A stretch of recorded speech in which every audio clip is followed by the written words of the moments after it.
Hello everybody and welcome back to yet another live stream from my channel Interactive Education, and I'm very sorry for the delay. Actually it happens because setting up a live stream is not an easy task. It is a bit difficult to set up. So I'm very sorry for the delay, and I've begun now. So actually we have the SST exam tomorrow. No, there is no other problem. It is a bit difficult to set up a live stream because there are a lot of encodings and all to be done, because unlike the other live streams which some other people do, I don't do a Google Hangouts live stream. So it is a bit different from what regularly people do. So it takes a bit of time to, just organize. So I'm really sorry for that. Anyway, I've started now. So basically tomorrow you have your examination for SST, and I have created a plan where I'm going to just teach you the distribution of the marks and also go over some important topics. You may also ask your doubts if you have any in the comments below, and I'll definitely answer them surely. So firstly, we have SST exam tomorrow on the 8th of April, and you have four things, right? You have four chapters: history. You have four subjects: history, civics, geography, and economics. Now, history and geography, they have the highest weightage in your examination. History has 23 marks, geography has 23 marks. But civics and economics are also not far behind. Civics has 22 marks, economics also has 22 marks. So there is just 1 mark difference, just a 1 mark difference. Please do not ignore any subject saying that there is some low weightage, because there's hardly any difference, just a 1 mark difference. So each and every subject has approximately equal weightage. Now, in history, you have a choice between two chapters: nationalism in India or nationalism in Europe. I use OBS. Samarth, I use OBS. Nationalism in Europe and nationalism in Indochina. You have a choice between these two chapters, and it depends on what your school has taught you. The next is nationalism in India, which is a compulsory chapter in each and every school. Nationalism in Europe or nationalism in Indochina will carry 8 marks of the 23 marks. This is as per the mark distribution which has been seen over the years. Nationalism in Europe or nationalism in Indochina carries 8 marks, whereas nationalism in India carries 15 marks. So here you can understand which chapter is to be given the most importance: nationalism in India, because nationalism in India is important in two perspectives. I have told you this when I was teaching this chapter also, that number one, nationalism in India is related to our country, and hence the government feels it's a more important chapter. You should link to the chapter. The second thing is, obviously from examination point of view, CBSE will want you to know more about your country than Europe or Indochina. So that's pretty obvious. 15 marks for nationalism in India, 8 marks for nationalism in Europe. Okay, so just be careful about that. Next is civics. Civics has 22 marks, 4 chapters. Each chapter is approximately very important. Each chapter is important because the distribution is not fixed. You have popular struggles and movements. Okay, popular struggles and movements. Next is political parties. Next is outcomes of democracy and the challenges to democracy.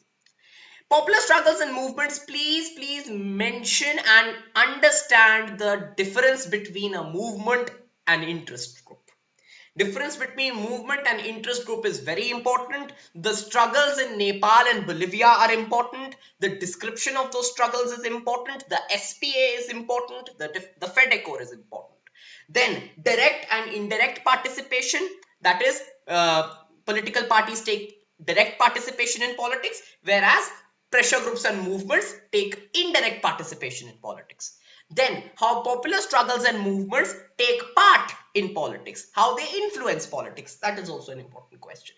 Difference between generic movement and issue specific movement is important. Difference between sectional interest group and public interest group is important, and you should know the example of each of them, at least one example for each. Next is political parties. Here you need to understand the definition of a political party.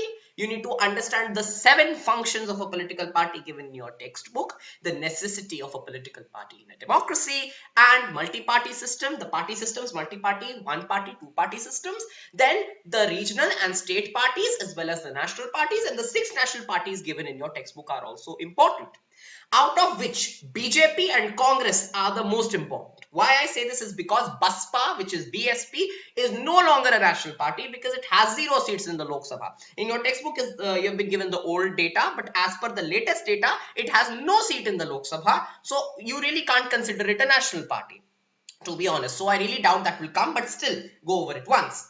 Then also be clear with BJP, Congress, you should be perfect because they are the most important parties in our country and they have been asked in previous papers. So please be careful about that. Next is outcomes of democracy. Okay, here it's very obvious. You need to understand the repercussions of democracy in various fields, whether it is on the economic front, whether it is on the legitimacy, responsiveness, or accountability of a government. Then you need to understand about the poverty alleviation and how democracies have not been so successful in poverty alleviation. You also need to understand the 5 points given in the first page of this chapter, just above the common man's picture where he is thinking and stones are being thrown at him, if you remember, right? That picture in the book, above that there are 5 points which outline the merits of a democracy and how it is better than other forms of government like dictatorships, right? So those 5 points are important, right? Please go over that, and also the different outcomes of democracy in various fields and terms. Next comes challenges to democracy. This is an easy chapter. 2 important concepts in this chapter. One is the 3 kinds of challenges that a democratic country or government can face. That is the foundational challenge, then the challenge of expansion, and then the deepening of democracy. And the second part of this chapter, which is important, is how political reforms are to be carried out. Right? There are some 4 or 5 guidelines in the textbook which outline how political reforms are to be carried out. That is pretty direct. You just need to go over that very easy. Right, I'll just tell you, I'll go over the doubts once I'm done with the distribution, right? I hope that's okay, Gauri. Next, we come to geography. In geography, you have 3 very simple chapters: minerals and energy resources, manufacturing industries, and lifelines of national economy. In minerals and energy resources, there are 5 methods. Yeah, I'll tell you what those 5 points are. Minerals and energy resources. In that, just understand the definition of a mineral and the 5 modes of occurrence of minerals. Those are very important. Next is distribution of minerals in India, which is important. Then you need to understand iron ore. Then iron ore, mica ore, limestone, that is the rock minerals. Then you need to understand about aluminium, about copper, and specifically also about manganese. So these are some important ones which you need to understand. Next one is manufacturing industries. Manufacturing industries are direct questions, direct from industries. First of all, you need to understand in this what is the relation between a primary industry, which is agriculture, and a secondary industry, which is manufacturing industry. Relation between them is extremely crucial. Please be clear with that. The next thing is the distribution or the classification of minerals on various bases, manufacturing industries on various bases. So key industries on the basis of the raw material, on the basis of their capital investment, on the basis of ownership. Those are important. Please be clear with that. Also about the characteristics of specific industries. That is also extremely crucial for you to understand. Next is lifelines of national economy. This is a very interesting and easy chapter. In this chapter, basically transport, communication, and trade, these 3 points are there, where transport has been divided into 3 parts: land transport, water transport, and air transport. Please be clear with it. And also communication facilities, how communication has been developed in India, how it helps Indians, and the different mass communication and personal communication forms which have been developed in modern India. Right, so that is geography. Map is important in geography. Please be clear with it. I think there is a list of maps which your teachers must have given you because the CBSE lists down the maps which can come, the map pointing which can come every year, and teachers are supposed to give them to you, right? If you don't have it, please let me know. I'll put it in the description of this video once I'm done. Next is economics. Economics is simple, easy, and general. In money and credit, you need to basically understand how banks function, and you need to understand the evolution of money and currency over the years. Also, the 2 sectors of credit, formal sector of credit and informal sector of credit, are extremely crucial. Next is globalization. Globalization is an easy chapter. Again, how MNCs control production, what an MNC is, the three ways in which MNC can control production in a foreign country, and how foreign trade integrates markets. Also, the positive and negative effects of globalization are very crucial, and how technology and transport development have helped in driving globalization. The next is consumer rights. Again, here you just need to understand the consumer movement of the 60s and 70s, which is important, which basically gave a boost to the understanding of consumer rights and to the need for consumer rights in society. Moreover, the main consumer rights, that is the right to safety from while using a product or service, then right to be informed about a product or service, then right to choice of a product or service, right to seek redressal, and right to represent. These 5 consumer rights are important. And also one very important topic is the Consumer Protection Act of 1986, which was implemented on 24th of December 1986, which also happens to be my birthday. So please go over that. Okay, and how National Consumers Day is celebrated, what COPRA, that is Consumer Protection Act, stipulated, and the different things which took place after the implementation of COPRA and how it helped consumers. Right? So I hope this basically clears it, your distribution of the marks and the importance of marks in the paper, and also the chapter-wise topic distribution. Now there are some doubts which had come up. The first one is, what is a movement? Yeah, we're pretty much done. What is the movement and pressure group? Now, movement and pressure group, very easy. A movement is basically a loosely packed organization or a loosely packed mass mobilization. Okay, I'll tell you. Movement and pressure group. First of all, understand what a movement is. Movement is a loosely packed mass mobilization. When suddenly many people come together. Okay, when many people come together suddenly to work towards a particular issue or cause, and there is loose decision making, there is informal decision making, and loosely people come together in mass mobilization to work towards a particular cause, that is what we call a movement. A pressure group is a properly stipulated organization, properly organized organization of people that have a common interest and who work towards pressurizing the government to meet particular needs and to also work towards the development of particular issues. So that is what we call pressure group. And pressure group decision making is much more organized, much more efficient, and much more well thought out. Their agenda is well stipulated and they don't have loose organization. But if you consider a movement have loose organization, their decision making is very informal. There is no proper discussion because everything takes place very spontaneously. So that's the difference and importance of movement and pressure. Okay, next is, can you say the 5 points? Now the 5 points which I was discussing in outcomes of democracy, how democracy is better than other forms of government. So there are 5 points in your textbook which are very important. The first point is that it promotes equality. Okay, so basically these are the 5 points which are there in your textbook for in favor of democracy. Promotes equality, first thing. Second thing, it enhances dignity of individual.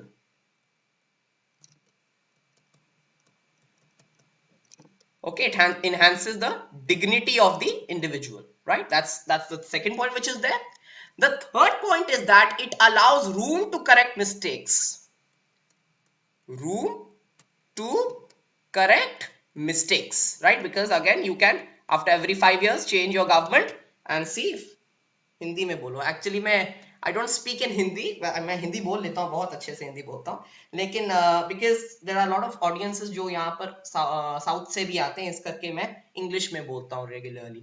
लेकिन आप चाहते हैं तो हम हिंदी भी बोल सकते हैं, बहुत उम्दा भाषा है. Allows room to correct mistakes. तो जो रूम है correct mistakes, आपकी गलतियां सुधारने का आपको एक अवसर देती है, मौका देती है, वो बहुत अनिवार्य होता है. ये डेमोक्रेसी का, लोकतंत्र का एक बहुत बड़ा आधार है. अगला आप देखिए, allows room to correct mistakes. उसके बाद है that it allows efficient decision making.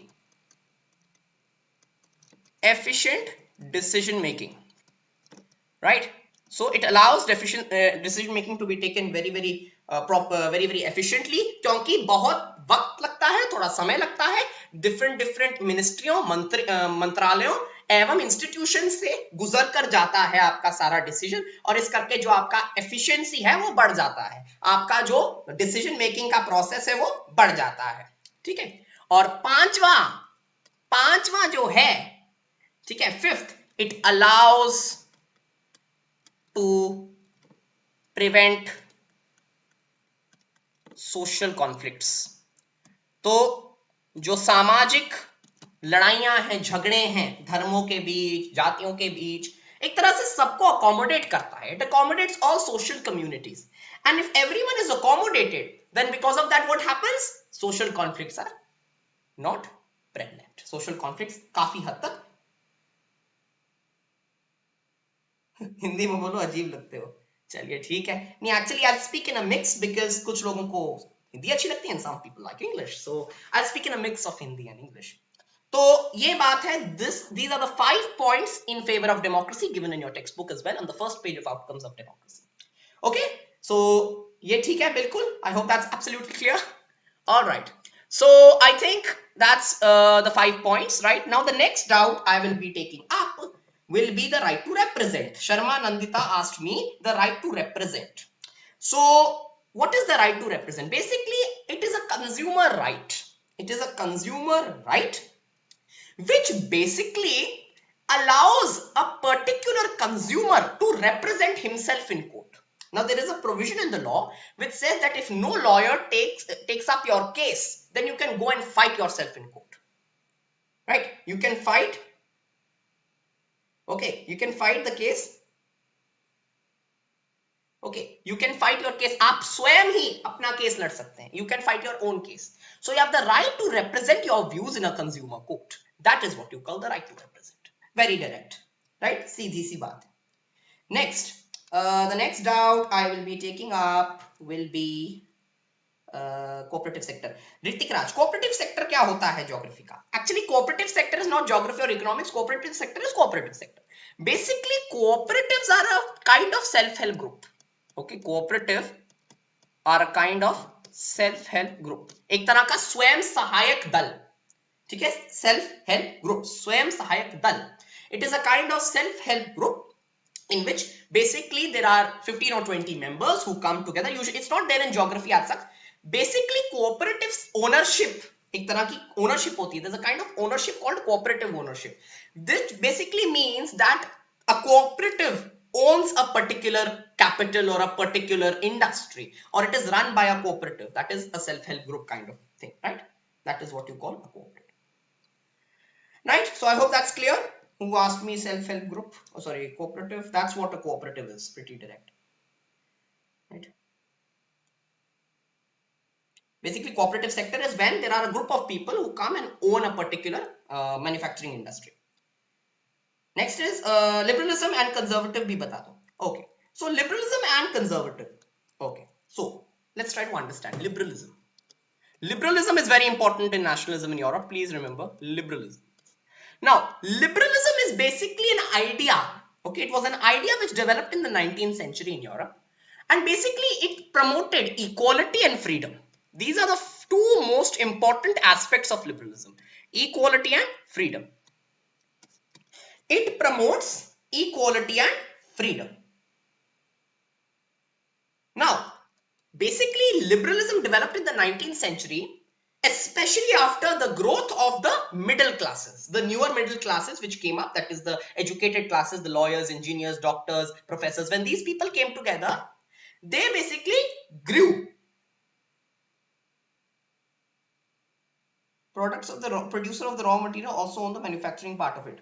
Yes, in one way you can say that, right?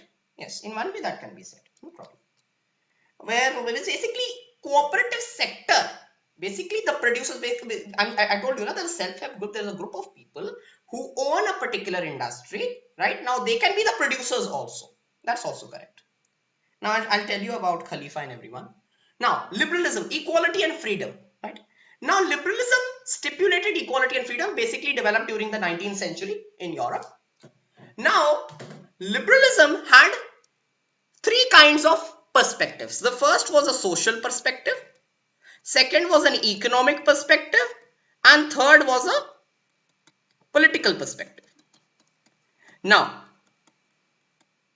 social perspective basically means equality before law. Equality before law and government by consent. Government by consent. आपकी मर्जी से सरकार बने. Right? That is government by consent. कानून के सामने सब बराबर है. That is government by consent. And equality before law. Economic. Now, economic basically here it means free trade. Basically, economic liberalism stipulated on free trade, removal of free trade, free barriers, removal of trade barriers. That is economic liberalism. Next is political liberalism, and political liberalism stipulated universal adult suffrage. Universal adult suffrage, that is everyone should have the right to vote, because non-propertied men did not have the right to vote, and you know that women were also not allowed to have the right to vote. So these were some social, economic and political aspects of liberalism. Originally it stipulated equality and freedom, but gradually its perspectives also widened. Right? So I hope whoever asked liberalism, it's clear. And Kshitij, I don't think I can take up nationalism in Indochina, because as most of you know, I have not done nationalism in Indochina, because I myself am a class 10 student, and in that we have just done nationalism in Europe. So I did not get time to really study Indochina in detail. I'm really, really sorry, but I can't take I can't take a lot of doubts in that chapter. Some I can take, so you can post. If I know, I'll tell you. If I don't know, I'm really sorry. The next concept was conservatism. Conservatism basically focuses that one should, preserve the original traditional institutions. Original traditional institutions should be preserved, right? And they should be the basis of society. That idea is called conservatism. And conservative action took place. And conservatives basically believed in monarchy, in the church, in family. All these were essential parts of society, and they should not be removed. Right? That's what conservatives believed. And Napoleon was one of the less conservative rulers, right? He was a very, very liberal ruler. So you know that during Treaty of Vienna, conservative action took place after Napoleon was defeated, and monarchy was re-established. Although later on revolutions took place, and ultimately everything came, conservatives again lost, and ultimately liberalism was established. So liberalism was exact opposite of conservatism. Conservatism believed in feudal dues, in differential treatment, and the church, the basic roots and society, and monarchy should be strong. That's what they believed, and it was exact opposite. Sugarcane industry, a cooperative industry. Okay, so if you see sugarcane industry in a lot of states in India, sugarcane is produced by farmers, and then these farmers have contacts or are in a group, and these farmers come together in a group and sell it to the government or sell it to a factory. So because of this, because of the organization of sugarcane farmers, in many states, sugarcane farmers form organizations, form groups. And these groups are the ones which are going to go and sell their produce to factories and even to the government at the MSP. So because of this group formation in a lot of states in India in the sugarcane industry, it is classified as a cooperative industry. Right? I hope that's clear. Next is, alright, someone asked me Khilafat, okay, and Khalifa. Now Khilafat and Khalifa. What is Khilafat movement? Now Khilafat movement basically was a movement which was launched by Mahatma Gandhi ji in collaboration with the head of the Khilafat committee, Muhammad Ali and Shaukat Ali. They were the Ali brothers who were the leaders of the Khilafat committee. And they came together with Mahatma Gandhi ji because Gandhi ji believed Hindus and Muslims should be brought together to launch a strong movement in the country, right? And that strong movement came to be the Khilafat non-cooperation movement, and you all know about that. Now basically, why was the Khilafat committee formed? The Khilafat committee was formed because Ottomans ruled Turkey, right? Ottoman Empire was an empire in Europe which ruled Turkey. And in Turkey, there was the Khalifa. Khalifa was the strongest person, or he was the head of the Islamic world. He's like the top Maulvi, the strongest Maulvi in the Islamic world. right? I'm not a Muslim, so I really don't have too much detail about it, but he is the head of the Islamic world. He makes most decisions, strongest decisions, okay? And he is the one who controls all the country and its organizations and everything, and the rules of Islam. So his powers were going to be drastically reduced because a treaty was going to be imposed on the Ottomans of Turkey, right? So because of this, if his powers would come down, the Muslims were very, very apprehensive of this, and because of which they formed a Khilafat committee in Bombay in 1918, and later on Mahatma Gandhi came into negotiations with the Muslims and the Khilafat committee of Bombay, and they together launched a joint movement because they felt that together their power would be strong and they could pressurize the government to A, stop the reduction of the powers of the Khalifa, and B, stop their control over Indian people and shake the British administration, right? So that's the Khilafat movement. I think Dishant asked me this question before, that's why I'll take his question first. Again, it's scholars revolt of 1868 materialized. Okay, I'll do that later. First is the growth of nationalism in Europe after the 1830s. Now, you know that in 1815 the Treaty of Vienna was signed. So in 1815 the Treaty of Vienna was signed, but later what happened in 1830 July? In 1830 July, the Bourbon kings of Spain were overthrown. Right? The Bourbon kings of Spain, sorry, not Bourbon kings of Spain, the Bourbon dynasty of France, it was overthrown because 1830 to 1848 is called the Age of Revolutions. In July 1830, a revolution took place in France where many peasants, many French people went and they took power, snatched power from the Bourbon king who had been reinstated as a part of the Vienna Treaty, और उसके कारण उनकी जो शक्ति है वो हटा दी गई थी और वहां पर लुई फिलिप को राजा बना दिया गया था. Louis Philippe was established as the king of France in July 1830, right? तो इनको राजा बना दिया गया था. अब राजा बना दिया गया था, तो इसके कारणवश, looking at this revolution which took place in France, again Belgium also, what happened in Belgium also, there was a revolution, and because of which they were separated from the United Kingdom of the Netherlands, right? तो इसके कारणवश फिर Greek war of independence भी further strong हो गई थी, ठीक है? ग्रीक वॉर ऑफ इंडिपेंडेंस, या Spain also had Bourbon dynasty, but here we are talking about the French one. So इसको हटा दिया गया था, इन लोगों को हटा दिया गया था. फिर revolutions took place everywhere, right? If you see, culture became strong, culture was used, right? Culture, romanticism,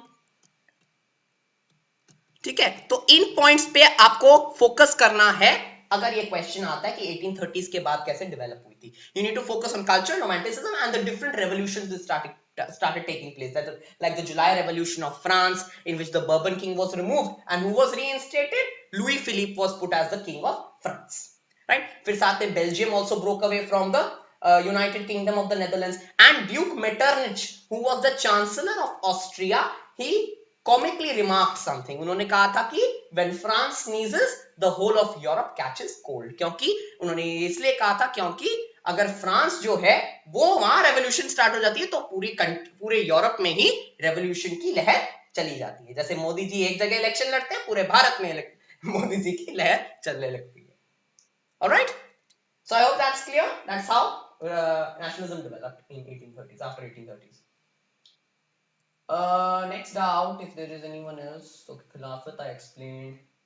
national prosperity क्या होता है? जब भारत है, जब कंट्री है, जब कंट्री खुश है, कंट्री के लोग खुश हैं, कंट्री में अच्छा इनकम चल रहा है, कंट्री में अच्छा जीडीपी ग्रो हो रहा है, कंट्री में सबको एम्प्लॉयमेंट मिलता है, कंट्री में सब खुश हैं, पीस है, हार्मनी है, सबको डेवलपमेंट के बेनिफिट्स मिल रहे हैं, सबको शेयर्ड बेनिफिट्स मिल रहे हैं, गवर्नमेंट सबको सपोर्ट करती है, गवर्नमेंट सबकी इनकम बढ़ाने की चेष्टा करती है, there is an increase in employment. तो because of all these things, जब ओवरऑल जब कंट्री में सब अच्छा चलता है इकोनॉमिकली और सोशली, तो उस केस को नेशनल प्रोस्पेरिटी कहते हैं. ये आपके कोर्स में नहीं है, एक फिलोसॉफिकल क्वेश्चन. अगला किसी का doubt?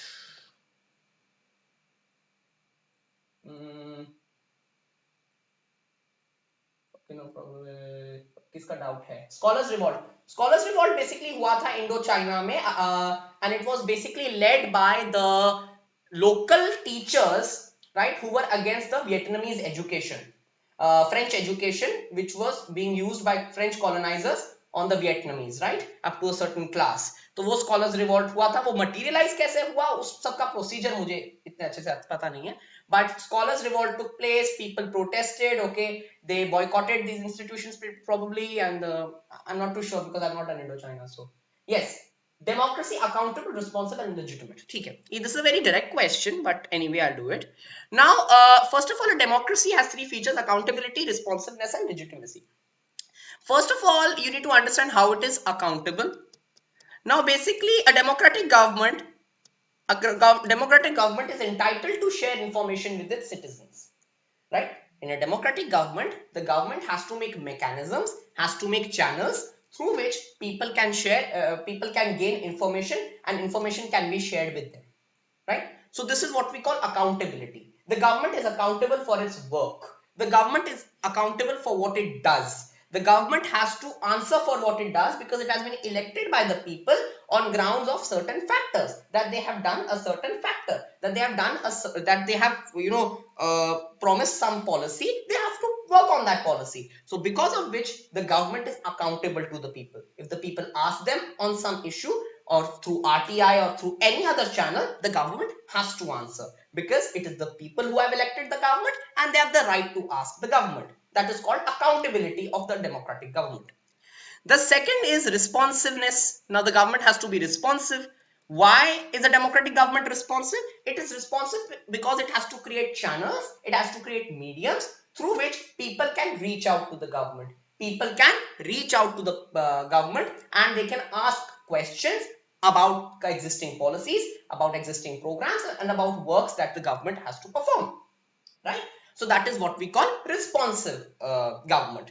And if information is asked, then they have to share information. So the government has to respond to the queries of the people. This is what we call responsive government. The third is legitimate.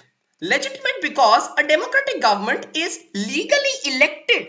A democratic government is legally elected through free and fair elections after regular intervals, right? Because of this, the government is legal, it is legitimate, सही है, अच्छी सरकार है, और क्या कहते हैं, चुनाव के बाद सही मायने में अच्छे से चुनाव कराकर बनाई गई सरकार है. That's why we call it a legitimate, और in Hindi इसको हम बोलेंगे सिद्ध सरकार है, सही सरकार है. ठीक है? So these are the 3 points of a democratic government. However, you need to remember one thing here, that accountability and responsiveness of democratic government hasn't been so great because they have not shared information with their citizens properly. This has been a big problem with democracies, right? They have often hidden information, there is often corruption, and these are some problems which democratic governments have faced. However, principally they are supposed to be accountable, responsive, and legitimate. कागज पर लिखत और लिखे officially ये तो होने चाहिए, किंतु असली मायने में जब हम सही मायने में एक लोकतंत्र को देखते हैं तो असली मायने में ये हमें इतने अच्छे से नहीं दिखते. Legitimacy is we can see, but accountability and responsiveness is something we lack, because आप भी देखते होंगे करप्शन होती है और कभी-कभी RTI रिजेक्ट भी होते हैं. So the record hasn't been so great, but it is supposed to be like this, right? The next question is Balkan region के बारे में समझाइए. Okay, so Balkan region is basically a southeast region. How much part of globe is still under democratic government? It's still under. Yes, under होना चाहिए, but still under about 60%, 60 plus is under democratic government. But there are some countries which are still not democratic because the people don't want democracy or they are happy with their form of government. Yeah, I'll just tell you that. And right to seek redressal, I'll tell you. Let me just address someone's doubt.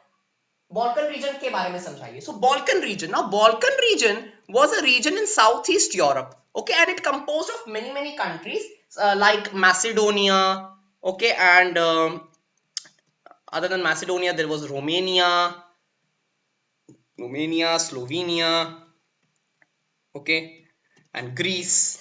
Okay, etc. So these countries were there in this Balkan region. It was a group of many countries, and for many years it was under Ottoman rule. Ottoman Empire ruled this Balkan region. Ottoman Empire का rule था इस Balkan region पर.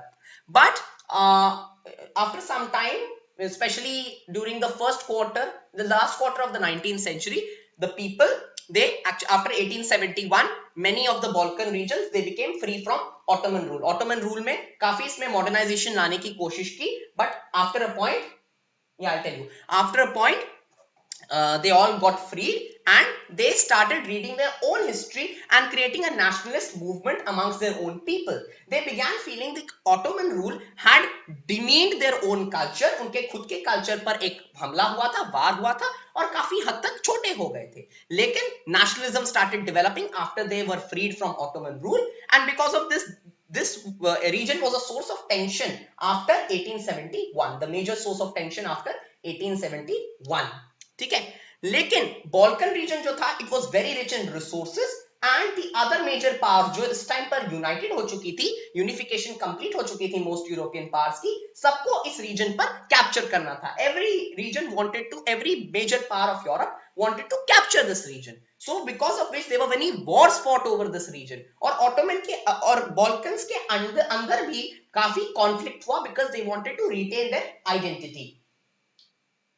Yes, they wanted to retain their identity. ऊपर से जितने major powers थे वो भी कॉन्कर करना चाहते थे, तो उन दोनों में भी, उन सब में भी वॉर्स हुई. They are called the Balkan Wars. और एंड में बिकॉज ऑफ बॉल्कन वॉर्स और बॉल्कन रीजन को कैप्चर करने की इतनी चेष्टा में, इतने गुरूर में, because of so much intention to capture the Balkan region, ultimately World War I started. ठीक है? So that is what we call the Balkan problem. And Arun has asked me a question. The liberal national sentiment became a narrow creed with limited ends. Basically, what happened after the last quarter, in the last quarter of the 19th century, the national sentiment, जो national sentiment था, it started changing into imperialism. That is the want, the desire to expand one's territory. ठीक है? तो पहले तो उनको national sentiment था अपनी country से, लेकिन धीरे धीरे during the last quarter of the 19th century it started changing to imperialism. They wanted to expand their power through territorial expansion. So imperialism में change होने लगा, और because of which countries ने अपने जनता को भी manipulate करना शुरू कर दिया. They started manipulating their own people, and because of this manipulation that they were doing of their own people, they made them they exploited their nationalist feelings and they started creating imperial feelings in their people also, that expanding territory will give them power and this and that. So imperialism के बारे में इस question में आएगा, उसके बाद then you have to explain the Balkan problem, right? So this question you need to explain the Balkan problem and also how nationalism changed to imperialism. That's Arun's question, and someone else also asked me this question, so that's also pretty clear. The next question is Balkan region ka I told.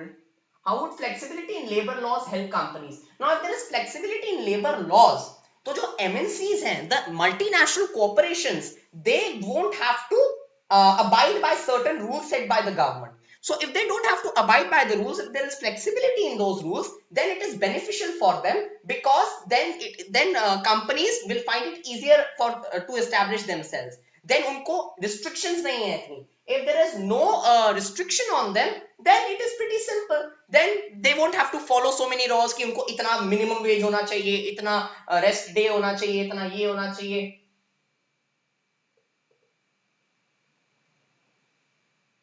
Okay, wait just a second. हाँ, तो आएंगे ही आएंगे, flexibility होगी, तो we won't have to give them minimum wage, minimum working time, छुट्टियां, ये benefits वगैरह नहीं देने पड़ेंगे. So if the government flexible कर देती है laws को, then because of that it will benefit companies, and companies will be more open to set up their own units, right? So that is what we call establishment of or flexibility of labor laws, because it will incentivize the establishment of multinational corporations, क्योंकि उनको लगेगा कि हमारे लिए easy हो गया है, अब हमें इतनी restriction नहीं है, right? March of the Goat. How many rights are there under COPRA? In COPRA there are 5 rights. हमने जैसे आपको बताया, I have told you the 5 rights under COPRA, that is Consumer Protection Act. The 5 rights are right to safety. Okay, you need to be safe while using a particular product. Okay, right to safety. Then number 2, right to be informed. Right to be informed about a particular product, right, and the service. Right to be informed. Number 3, right to choice.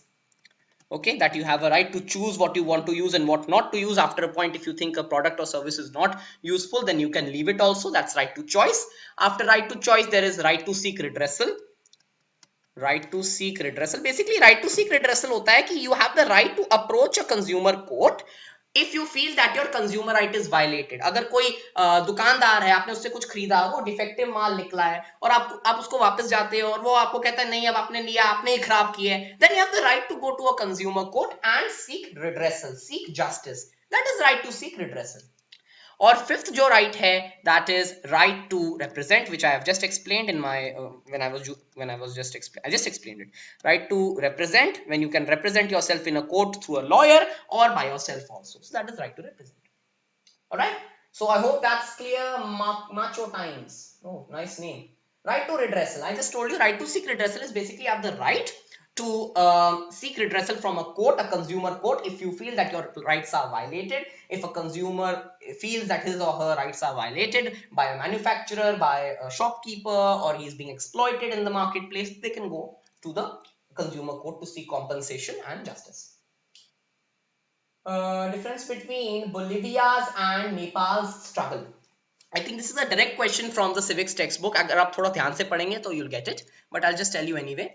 If you divide it into a column and see, such a good line. I'm so nice in maths. Bolivia and Nepal. So you can think a bit, and even in textbook it is there, but in a paragraph, so it's not so clear to distinguish. But if you read Bolivia का अगर आपको पता चले, it was a claim, movement for a claim on an elected government.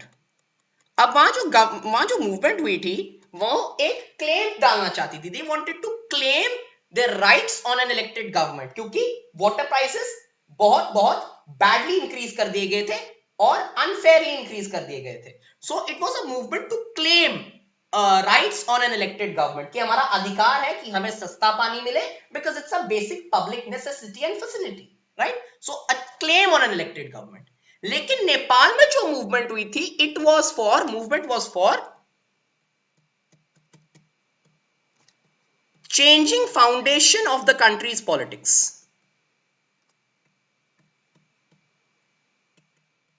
Of the country's politics. अब country की जो politics थी, वहां उस टाइम क्या होता, डेमोक्रेसी अबॉलिश हो गई थी एंड मोनार्की रीएस्टैब्लिश हो गई थी. क्या I'll just go over your question. I didn't even see it. Movement was for changing foundation for the country's politics. अब क्या हो गया था, वहां पर मोनार्की छूट गई थी और डेमोक्रेसी अबॉलिश हो गई थी और मोनार्की एस्टैब्लिश हो गई थी. So the people did a movement under the leadership of the SPA to change the foundation of the country's politics. जो पॉलिटिक्स है कंट्री की, उसको चेंज करने के लिए, उसको रिफॉर्म करने के लिए. क्या नहीं आता, मैंने कब बोला नहीं आता? What's your question? I didn't even see. Describe me 5 major functions. I saw your question. I'll do it. So movement was for changing foundation of the country's politics. Next is Bolivia में. Bolivia में एक और बात हुई थी कि Bolivia में the movement was led by a group of educated people. Movement was led by educated citizens. Now if you see, वहां फेडेकोर ऑर्गेनाइजेशन ने ये मूवमेंट लीड की थी. और फेडेकोर ऑर्गेनाइजेशन क्या था? फेडेकोर organisation was a movement or was an organization of lawyers, engineers, doctors. तो they were educated citizens. लेकिन नेपाल में जो मूवमेंट हुई थी, the movement was led by political parties. Now it was led by political organizations and parties. Or you can say simply political organizations. Why? Because किसने lead की थी? SPA ने lead की थी, and it was a 7-party alliance. It was an alliance of political parties. It was an alliance of political parties. So these are the two main differences between Bolivia and Nepal. The differences between the Nepal movement and the Bolivia movement. Two main differences. Textbook में भी है. You can go over that as well. And Mahavir, I really don't understand. Oh, all right. I'm so sorry. Mahavir, I'm really sorry. Next is Mahavir ka question, which said कि explain any 5 major functions of political parties. बहुत direct है. देखिए, it is a direct question which is important actually, तो ये आपको आना चाहिए. There are 7 functions in your textbook. I'll explain any 5. I'll explain the 5 most important ones. First is parties contest elections. इसमें क्या है जी? बहुत easy है. पार्टी जो है वो इलेक्शन कंटेस्ट करती है, ठीक है. They go, they fight elections, they win elections और ब्ला ब्ला ब्ला जीत जाती है. कभी बीजेपी जीतती है. नहीं, I am not angry.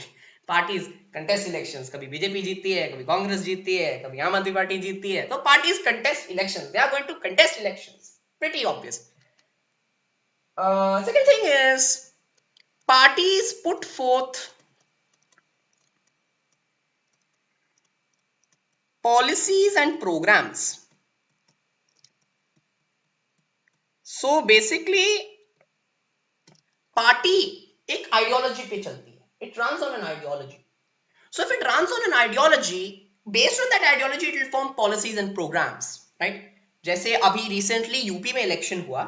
So UP में इलेक्शन में बीजेपी ने प्रॉमिस किया था कि अगर हम सत्ता में आए, मतलब if we come into power, then we will waive off the loans of farmers. हम किसानों के सारे कर्ज माफ कर देंगे. कुछ हद तक जितने कर्ज हैं वो माफ कर देंगे. तो that was a policy which was put forth by BJP during its campaign, right? अब कांग्रेस भी कभी कभी कैंपेन में डालती कि हम माइनॉरिटीज को करेंगे, बकवास पार्टी है लेकिन चलो ये सब करती है. तो वो उनकी पॉलिसीज और प्रोग्राम्स है. That's why parties put forth policies and programmes. Third is parties are going to form laws. Parties form laws, ठीक है. पार्टीज जो है वो कानून बनाती है पार्लियामेंट में बैठकर. हालांकि हमारे कुछ 2-3 हैं बिल्कुल नालायक हैं, वो कुछ नहीं करते. 2-3 पार्टीज हैं वो तो स्टॉल करती हैं पार्लियामेंट. लेकिन जोक्स अपार्ट, पार्टीज लॉज बनाती हैं. Parties debate in, they are supposed to debate, कभी कभी नहीं करती, लेकिन parties debate in the Lok Sabha, Rajya Sabha, Parliament, Legislative Assembly. Then they're going to debate and they're going to form laws, right, for the country. That can be an amendment also, that can be a new law also. Abhi recently what you can say, a law has been made which makes it compulsory for you to have an Aadhaar card to make a driving license or an Aadhaar card to file your tax returns. So again ये laws हैं जो कहाँ parliament में debate होते हैं, discuss होते हैं, formulate होते हैं. Fourth point which you can say is that role of opposition. You can say ruling party. Explain about the ruling party की जो पार्टी इलेक्शन जीत जाती है वो रूलिंग पार्टी फॉर्म करती है, ठीक है. It is going to run the government, it is going to form the government, ठीक है, और गवर्नमेंट चलाती है. उसका जो लीडर है वो गवर्नमेंट चलाता है.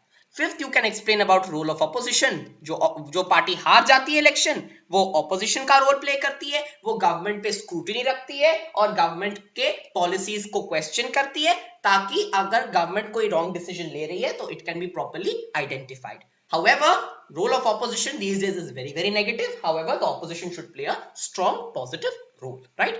As aware citizens, मैं आपको थोड़ा technically इस टाइम से भी लैक करता हूँ, लिंक करता हूँ, sorry लैक करता हूँ नहीं, लिंक करता हूँ. I try to connect every civics topic I teach to what we are doing right now, what is there in our politics right now, because we need to be politically aware citizens. Politically aware citizens होने के लिए ही हमें civics पढ़ाया जाता है. इसलिए when we are studying civics, we should study it with dedication. I know कि हमारे पढ़ाया नहीं जाता ऐसे, that's a problem. Okay, do we need to know the statistics of distribution of minerals, that is X% of copper is mined in Rajasthan? नहीं, इतना it is not essential. As far as I know, you should know the places जहाँ it is very very prevalent, but I don't think percentages exact याद करने की जरूरत है. जहाँ जरूरत है, I think petroleum का distribution is important. Petroleum का percentage distribution is important. 63% comes from Mumbai High, ठीक है. Then 18% comes from Assam, and Assam में भी दो जो oil fields are very important. They are Digboy and Neher Khatia, and 16% is Gujarat. So in these states we have the highest petroleum production.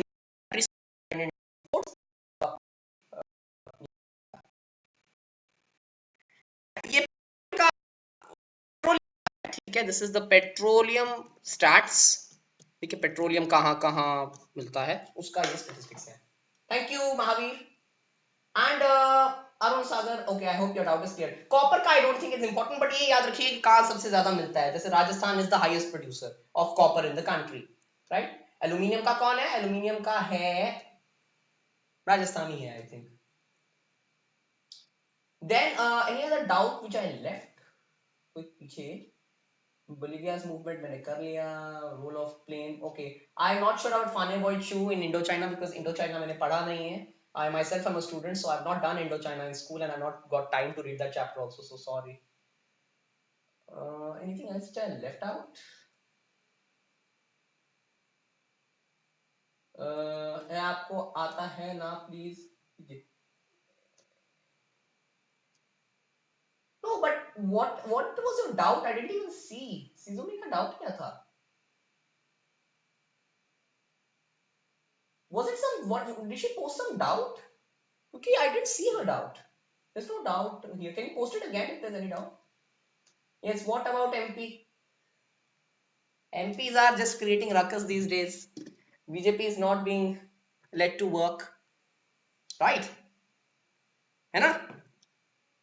Is there any other doubt?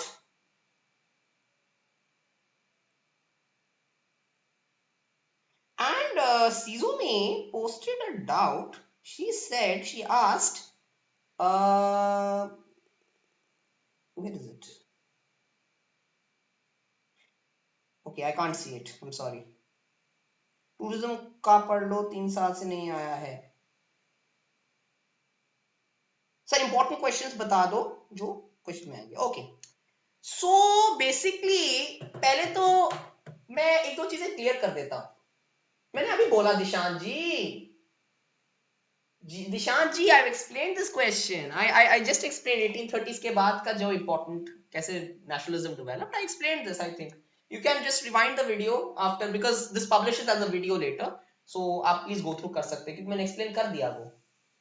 अभी I got disconnected for a moment. Actually, my internet stopped working for some problem. I'm really sorry. Actually, the internet stopped working and I had to go and fix up everything else back to normal. I'm really sorry for disrupting. I know it's really a waste of time sometimes, but I'm extremely sorry for this mishap. So I hope everyone is there. I hope, yeah, 5 people are there. 5 faithful people. Thank you so much for staying. Is there any kind of doubt still left? I hope I cleared everything else.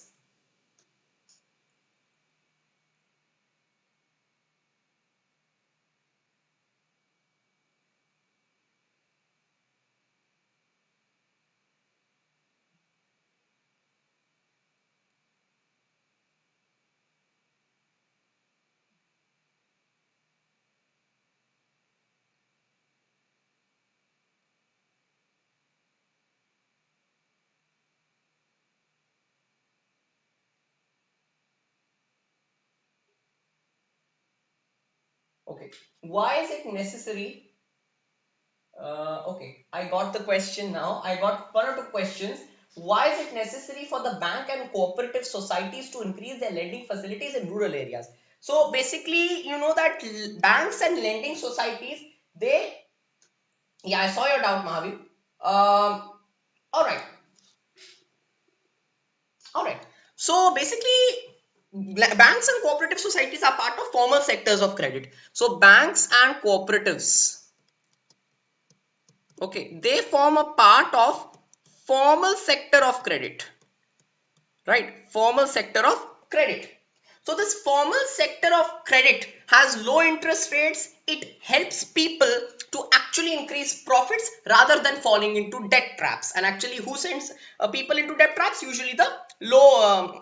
Usually the non-formal sectors, informal sectors of credit. So banks and cooperatives are formal sectors of credit which provide loans at low interest rates and which actually helps in the increase of income of poor people and especially rural households. But the problem in our country is that rural areas have the least access to banks, cooperatives and other formal sectors of credit. Hence, it is essential to increase the lending facilities of banks and cooperatives, especially in the rural areas of India, because there it has the highest requirement.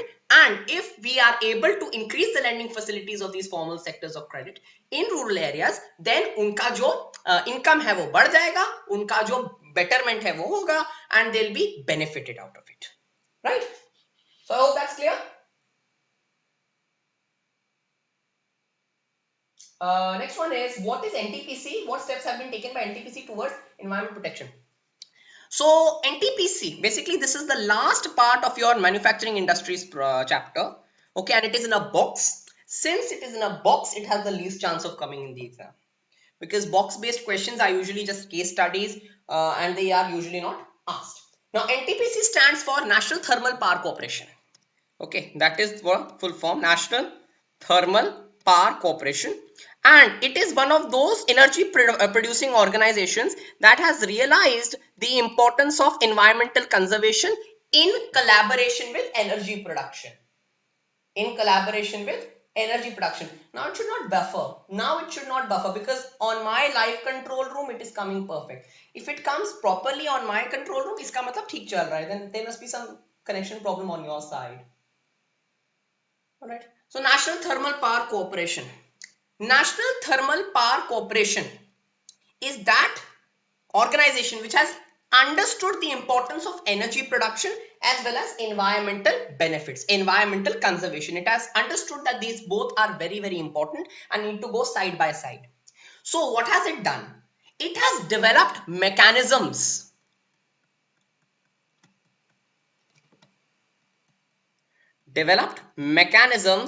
for proper waste disposal.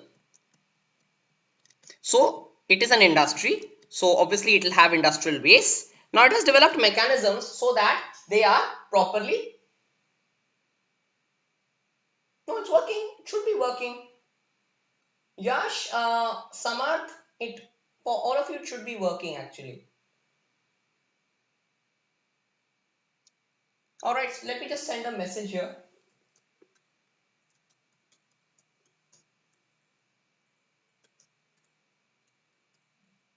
My preview is running fine.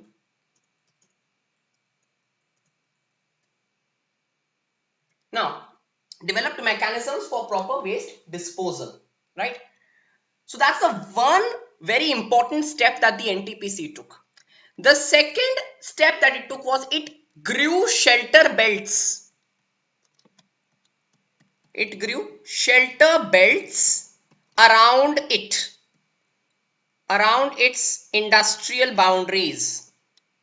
So it has promoted the growth of shelter belts, that is trees, right? And hence afforestation has been encouraged. So it grew shelter belts around its boundaries, right? So that there is ecological benefit, there is cleanliness, everything is maintained. So because of all these reasons, it has helped in environmental conservation, so that during the production of energy, whatever industrial waste is produced, it does not cause bad effects on the environment, and hence industrial pollution is dropped, right? So these are the two main steps taken by the Ntpc, right? Any other doubt? There is one more, I believe, in the textbook, but I don't seem to remember it. So you can just go over that. However, it has the least chance in coming in the exam, although you can understand it for your understanding. But in the exam, it won't really come because it's a box question. So box questions usually are not asked. Anything else? Any other kind of doubt in civics or any other subject, civics or economics? If there is, please let me know.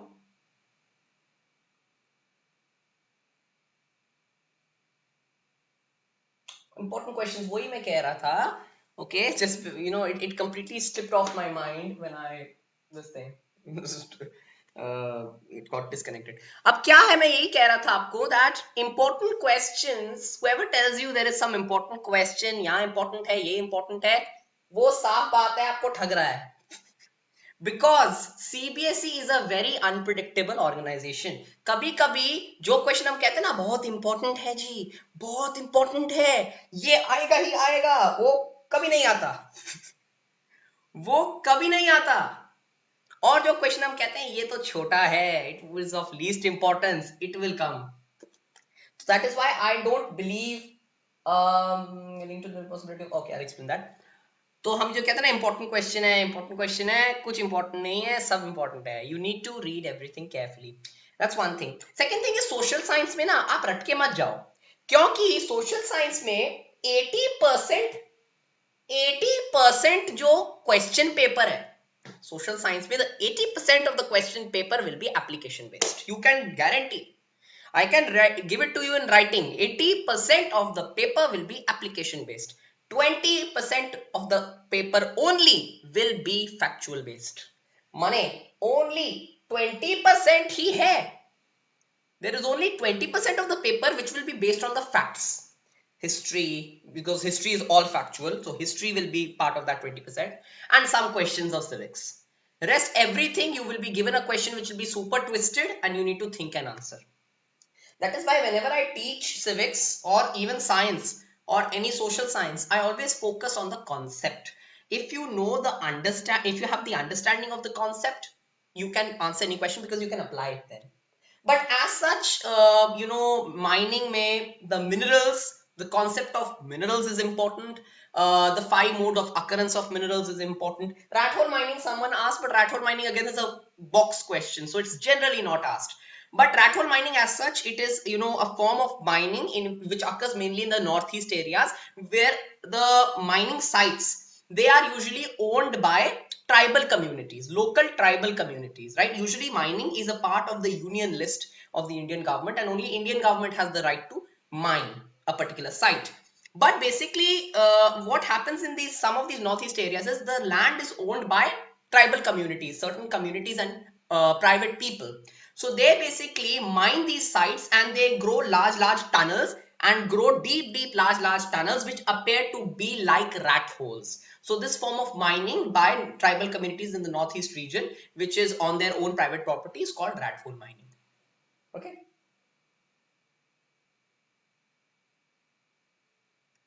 Next is, sir, explain Greek War of Independence. Tips to gain marks in any question. I'll explain the Greek War of Independence. Nani. Alright. Tips to gain marks in any question. जो आंखों के सामने नहीं आता वही exam में आता है. Tips to gain marks in any question. अच्छा, there's one very big debate which happens a lot, that should we write answer in points or should we write answer in paragraph. In social science, I personally believe the best way to write answers is in points. Why? Because number one, it will help the examiner read your answer very easily. There will be no problem in reading your answer then, right? That's one way, because आपका point जो है एक particular argument represent करता है. Each point represents a particular point, represents a particular argument. So because of that, reading points becomes much easier rather than reading paragraphs. Second thing is, one more way to gain marks, or one way very good, is to improve your presentation. And by presentation, I just don't mean draw lines or apne paper, apne sajane ka kaam karo. I'm not just saying that. I'm saying try to underline the key words in your answer. That is extremely crucial. My mother was a topper in her school and her college. She was a gold medalist in political science. So I'm just telling you what methods she adopted to gain her gold medal. So what she used to do was, what she tells me as well, is that she used to first of all divide all questions with a line, and also she used to underline important points, name of important people, and dates. These are very important things that you must underline. This must be told by your social science teachers, but बहुत लोग कहते हैं कि हमें time नहीं मिलता. Well, you need to find time for it, क्योंकि अगर आपको, it's a very good way to impress your examiner.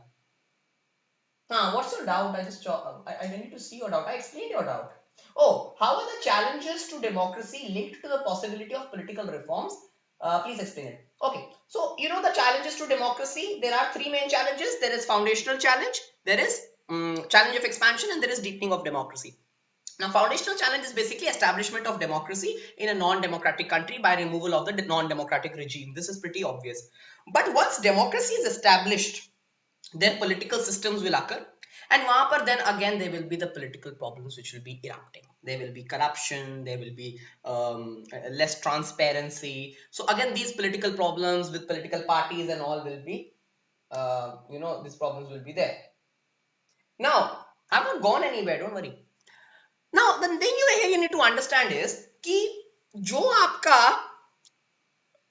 political दो two challenges हैं, challenge of expansion and deepening of democracy. These two challenges can be strengthened and can be overcome through political reforms. Okay, the two challenges, challenge of expansion, I'll just write it there, challenge of expansion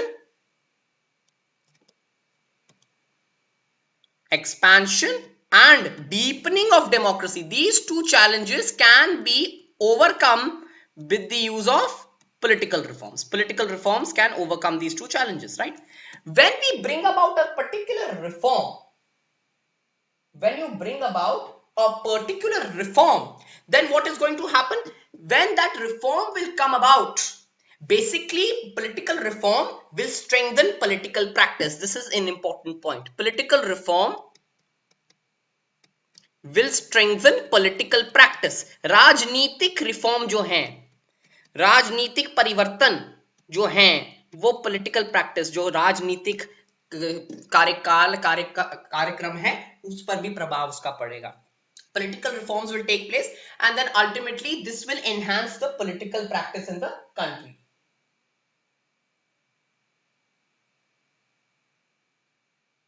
Okay, so political reform, when you are using a political reform, political practice strengthen होगी. If political practice is strengthened, मतलब राजनीति साफ होती है, स्वच्छ बनती है, then what will happen? The democracy will also strengthen. Democratic process will also strengthen. तो democracy हर जगह spread होगी और सही मायने में काम करेगी. Now, challenge of expansion basically means that in a democratic country, you're spreading the democratic system to each institution. Her institution, her organization, her society, her community में democracy है. अब हमारी country में ये challenge है. क्यों है? Because अभी भी women को सारे rights नहीं है, अभी भी कुछ caste को सारे rights नहीं है. So because of that, expansion fully नहीं हुई है democracy की, right? So when we bring political reform, gradually there will be expansion of democratic process also. Democratic process, democratic setup will expand and it will strengthen, which is challenge of deepening democracy. Now, deepening of democracy basically means कि आपने हर जगह democracy फैला दी है, but इन जगहों पर, इन institutions में democracy को आपको strengthen करना है, उनको उसको ताकतवर बनाना है. और democracy को ताकतवर कैसे बनाया जा सकता है? When we are bringing political practice में, we are bringing proper reforms. कोई अच्छा ब्यूरोक्रेट है, कोई अच्छा ऑफिसर है, कोई अच्छा पॉलिटिशियन है, when he goes into institutions and he works there, then obviously what is going to happen? Then the whole setup will gradually become democratic, strengthened. Democratic setup will be strengthened. And how will he strengthen democratic practice? By performing certain reforms. वहां पर परिवर्तन लाएगा. वहां का जो system है, जहां भ्रष्ट लोग हैं, घूस खाते हैं, तो वो वहां पर परिवर्तन लाएंगे, and then this will lead to deepening of democracy. All right. Implementation of democracy in an institution is okay when you are spreading democracy to each institution. That is challenge of expansion. But when you are strengthening democratic practice in these institutions, उसको और ताकतवर बना रहे हो ताकि पूरी तरह वो घुल जाए उस सिस्टम में, that is called deepening. ठीक है? So I hope Mahavi that's clear. I tried my best. Nani Sai, my age is 16. Right, I'm 16 years old. I'm in 10th standard. I live in Doha, the state of Qatar. Right, and Nani sent me a question also. Yes, Greek War of Independence. Now, this is a Europe question, nationalism in Europe question. Now, Greek War of Independence. Basically, Greece was ruled by the Ottoman Empire, the Muslim Ottoman Empire, from the 15th century. So, from 15th century, the Ottomans ruled Greece. So Ottomans ruled Greece from the 15th century, right? Now they ruled Greece from the 15th century, and gradually because of their influence, the Greek culture, Greek traditions were being suppressed, right? And many Greeks had to live in exile. They were poets, authors, which criticized the occupation of the Ottomans of Greece, the occupation of Greece by the Ottomans. Now what happened was, this 15th century, in 15th century up till the 1800s, in the 1800s, a strong movement started developing, which was a nationalist movement. A strong nationalist movement in Greece started developing. amongst the people. They started feeling that it was their right to actually preserve their culture and heritage. And they felt that Ottoman Muslim rule had actually suppressed that culture. So gradually a movement started developing in the country. And this movement was supported by poets, authors, and exiled Greeks.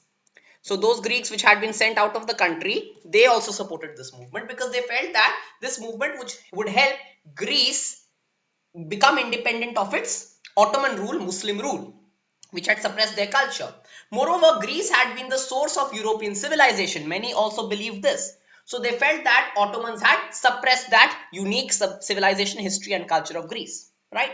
And then a war was fought. There were many battles, and there was revolts, revolutions, etc. And ultimately in 1832, the Treaty of Constantinople was signed between the Ottomans and the Greeks, and this basically declared Greece an independent nation. Right? So this is the Greek War of Independence, right? I hope, Nani, that's clear.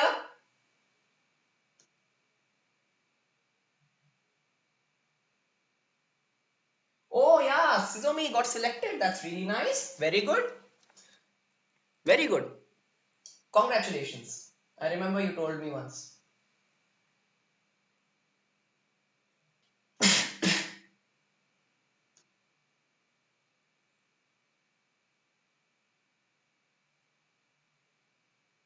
Right, that's really nice. Any other doubt?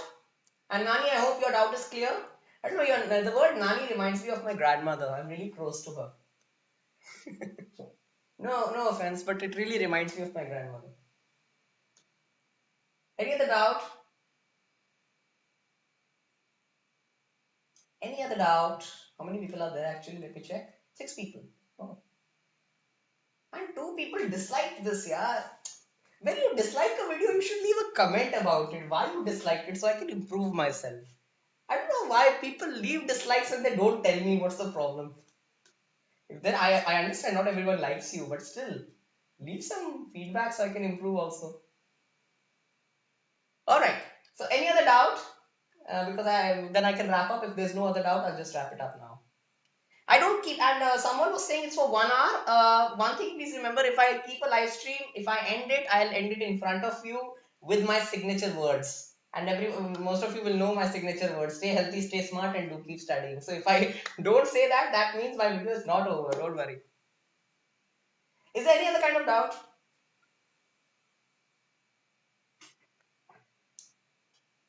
So seeing as there is no other doubt. All right. Modes of occurrence of minerals. Okay, Nani. I think you should read the textbook for it because it's pretty complex, but I'll try it anyway, no problems. Now, basically there are 5 main modes of occurrence of minerals.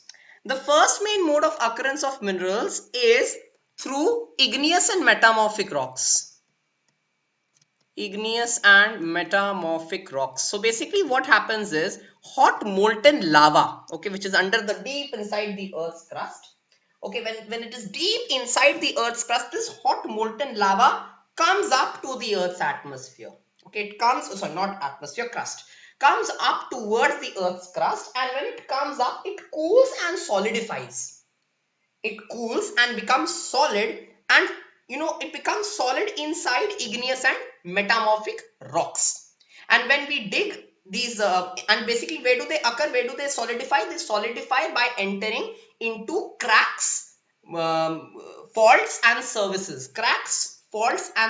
There will be small cracks or cavities in which they'll enter, they'll cool and solidify, right? And then in these they occur as minerals, right? So the larger occurrences are called lodes, and you can remember it like this. Lode mean high, large occurrence. And then you can say veins will be the small occurrences. Veins are small, so small occurrence, right? So when they occur in large amounts, it's a lode. When they occur in small amounts, it's a vein. So that's igneous and metamorphic rocks. Occurrence of minerals in igneous and metamorphic rocks. Second is in sedimentary rocks.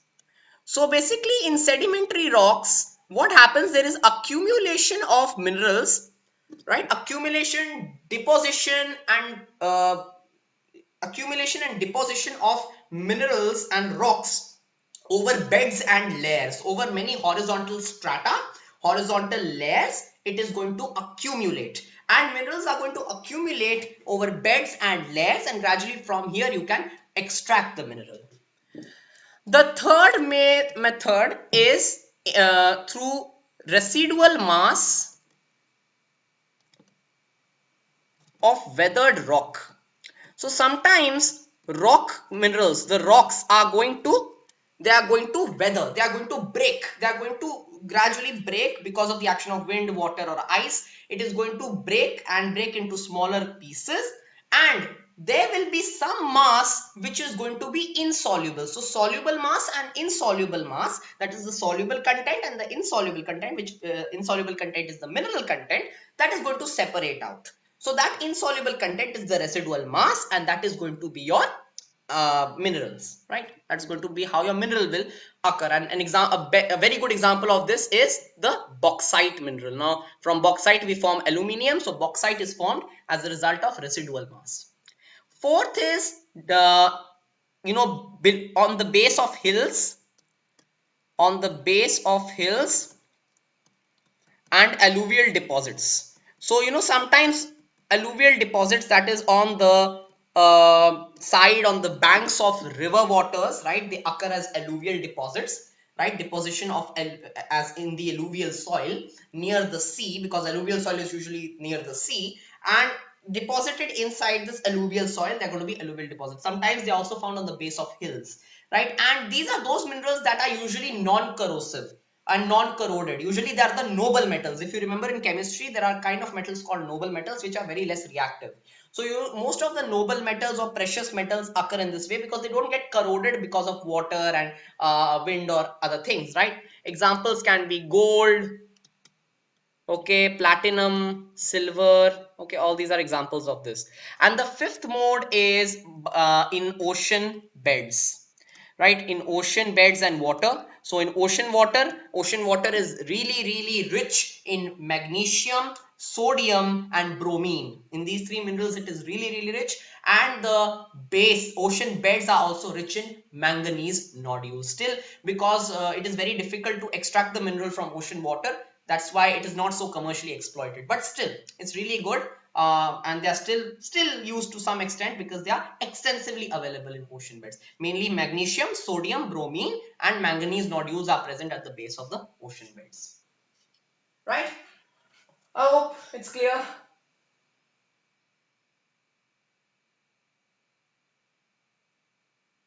Roadways की classification को अच्छी तरह से कैसे करें?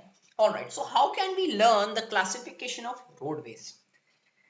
See, this is basic general knowledge. I usually have an interest in general knowledge things, so I can really remember it easily. But some people have a problem in it. I agree. So basically, remember it like this. I can give you one hierarchy by which you can remember it. Okay. Now you can do it like this. The highest organization for road building in our country, the highest organization, highest is NHAI. Okay, NHAI, that is the National Highway Association of India. Right? That is the highest organization for road building.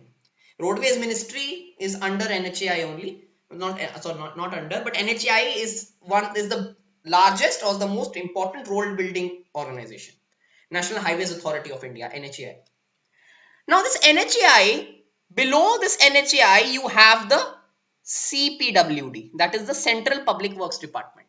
NHAI, then CPWD, right?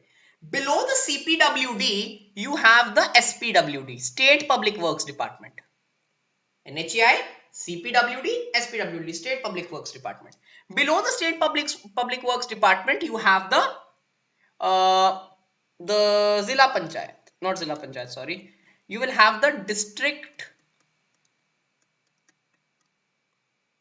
District Roads Association.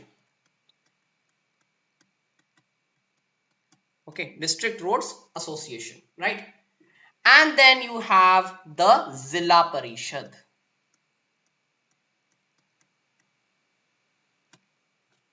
Right? Zilla Parishad. Now, this is the hierarchy of the organizations of road building. This District Roads Association basically, under the district administration. Now, how will this help you? I'll tell you how it will help you. This is the hierarchy of the organizations. Now, create a clone hierarchy of this. Okay, create a clone hierarchy. Now, we're going to create a clone hierarchy. That is, it is going to go side by side. Right? NHAI builds which kind of roads? Golden quadrilateral roads. Okay, golden quadrilateral roads, NHAI. Then golden quadrilateral roads, then the next kind of road which is built by Central Public Works Department, national highways. Then the next kind of road which is built by the State Public Works Department is the state highways. Then the next kind of road which is built by the District Roads Association is the district road. And then finally, the Zilla Parishad builds which kind of roads? The other roads, or the other roads, or you can say village roads. So if you see now, this is a clone hierarchy because NHAI builds this, CPWD builds this, SPWD builds this, district roads build district roads, and Zilla Parishad builds village roads. Right? So this is what we call clone hierarchy, and I've created this clone hierarchy for you to remember the organization which built those roads and also the kind of roads. Now their descriptions is something which you'll have to learn. I can't really do anything in that. But I've helped you, develop this hierarchy. In this hierarchy, basically what will help you is because there will be a clone and you will know the organization which has built it and also the hierarchy of how it is, the level of the road. Right? But the description you'll have to learn. Right? But this will give you a basic idea of the organization which builds and the type. Next one is explain all geography chapters in short. Nani, I can't really do that now because it's pretty late also. It's already 2:10 and I started the stream at 12:30. Sorry, 12:30 in my time. I started for you at 3. So you can really do it. Yeah, Samarth, why are you speechless? Have I done something wrong? Oh, no, he was speechless for some time. Alright, he put a emoji with no mouth. So explain all geography chapters. Nani, I'm really sorry I can't do that because I don't really have time right now. I'm sorry, but you can read your book, and if you have any kind of doubt, please post the comment and I'm always ready to answer comments. Next one. Any other doubts? Yeah, map questions. Map questions again, many people say they have a problem in the map because there are many positions. But I'll tell you one way, which my geography teacher tells me, which you can use. When you're learning a map, it's a very impractical method because you have many maps and it's really difficult to remember all the maps. But when you get a map, practice pinpointing all the positions on the map and practice in such a way that you remember a particular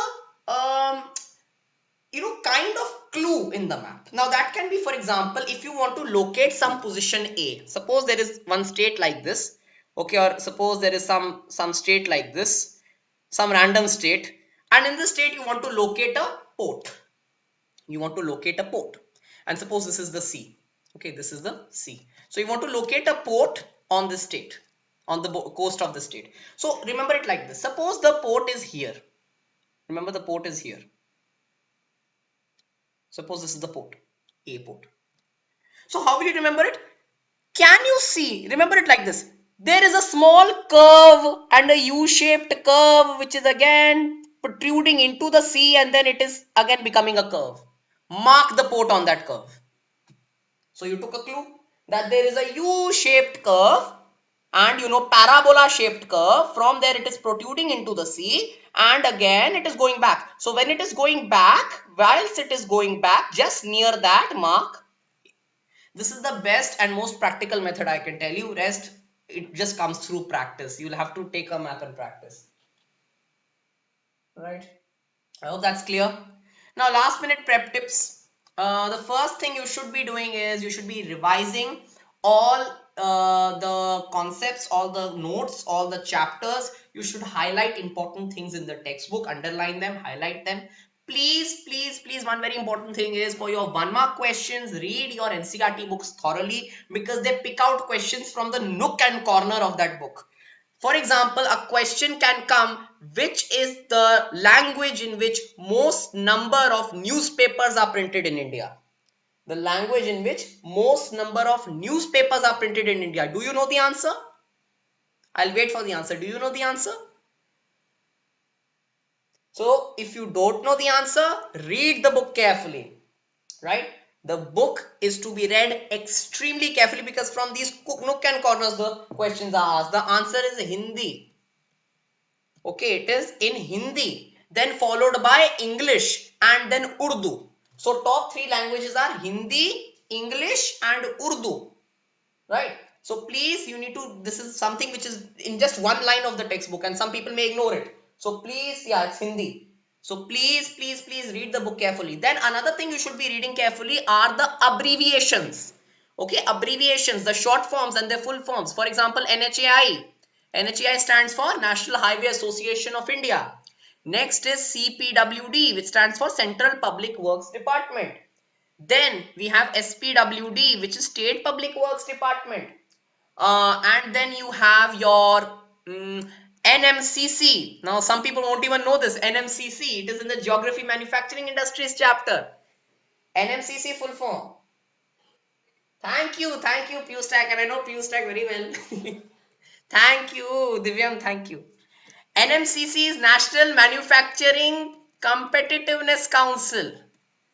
National Manufacturing Competitiveness Council, please. That is why I say Competitiveness Council. Competitiveness. Spelling ही भूल गया. Competitiveness Council. So again, as I said, abbreviations are important after NMCC. After that, you need to okay, one more thing. FICCI. FICCI is Federation of Indian Chambers of Commerce and Industry. FICCI is a history abbreviation. Piyush के doubts नहीं लिए आपने? No, he just visits my, maybe he's visited my channel because I visited his channel yesterday for his stream. So thank you. Piyush has come.